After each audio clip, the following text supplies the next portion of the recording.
Imagine un monde sans voiture. Pas de route pleine de moteurs, pas de voyage rapide d'une ville à une autre, pas de liberté de conduire où l'on veut. Pourtant, Carl Benz allait oser défier son époque et donner naissance à l'une des inventions qui allait transformer à jamais notre manière de vivre. Mercedes-Benz, aujourd'hui, c'est un nom qui évoque le luxe, la performance et l'élégance. Une entreprise valorisée à près de 80 milliards de dollars, présente sur toutes les routes du monde. Carl Benz naît en 1844 dans une famille modeste d'Allemagne. Son père, conducteur de locomotive, meurt alors que Carl n'a que 2 ans. Sa mère, malgré la misère, se bat pour lui offrir une éducation. Très tôt, Carl montre un talent exceptionnel pour la mécanique. À seulement 15 ans, il intègre l'université de Karlsruhe en génie mécanique et se passionne pour une idée qui paraît insensée. Créer une voiture qui n'ait pas besoin de chevaux. Après plusieurs années à travailler dans différentes entreprises, il fonde en 1871 son propre atelier. Mais l'aventure tourne court. Son associé August Ritter l'abandonne et l'entreprise menace de s'écrouler. C'est alors que Bertha Ringer, sa fiancée, intervient.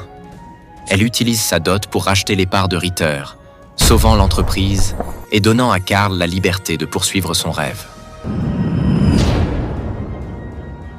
Pendant 10 ans, Benz met au point les pièces essentielles d'une voiture moderne. Moteur à essence, carburateur, bougies, boîte de vitesse. Et en 1885, il présente le Benz Patent Motorwagen, considéré comme la première automobile de l'histoire. Mais le public reste sceptique. Trop bruyant, trop dangereux, trop étrange. On rit de lui. C'est alors que Bertha, une fois encore, prend les choses en main. En 1888, sans prévenir son mari, elle part avec leurs 2 fils pour un voyage de 106 km à bord de la Motorwagen. Sur des chemins de terre, elle répare elle-même le véhicule, fait le plein dans une pharmacie et prouve au monde entier que l'automobile peut servir à voyager. Ce périple historique donne à Benz une publicité mondiale et transforme une invention moquée en révolution industrielle. L'entreprise de Benz prospère.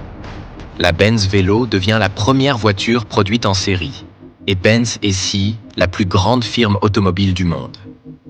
Mais un rival grandit dans l'ombre. Gottlieb Daimler et Wilhelm Maybach. En 1901, il dévoile la Mercedes 35 chevaux, commandée par l'homme d'affaires Emil Jelinek. Avec son nom élégant et sa puissance, elle est considérée comme la première vraie voiture moderne. La rivalité est féroce. Benz, hostile aux courses automobiles, voit ses partenaires engager malgré lui des modèles en compétition.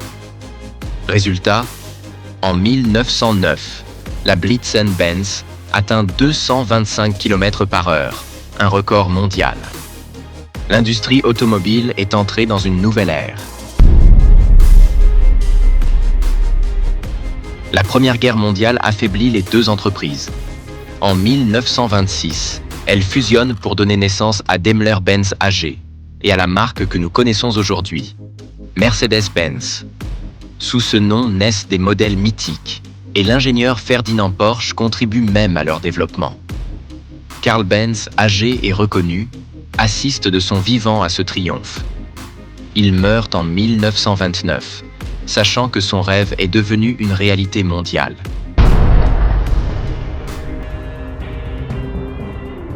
Mais l'histoire de Mercedes-Benz prend une tournure sombre dans les années 30. L'entreprise devient un outil de propagande pour Hitler et fournit des voitures de luxe aux dignitaires nazis, ainsi que des camions et moteurs pour l'armée. Pire encore, comme beaucoup d'usines allemandes, elle utilise le travail forcé de prisonniers et de déportés. Cette période reste une tache indélébile dans son histoire. En 1933, Hitler arrive au pouvoir et veut prouver au monde la supériorité allemande. Pour cela, il se sert de l'industrie automobile comme vitrine. Mercedes-Benz devient l'une de ses marques favorites. Elle fournit des limousines de luxe aux dignitaires nazis, mais aussi des camions, des moteurs d'avion et des chars pour l'armée. Comme beaucoup d'entreprises de l'époque, Daimler-Benz participe à l'effort de guerre. et utilise le travail forcé de prisonniers et de déportés. Une période sombre qui restera une cicatrice dans son histoire.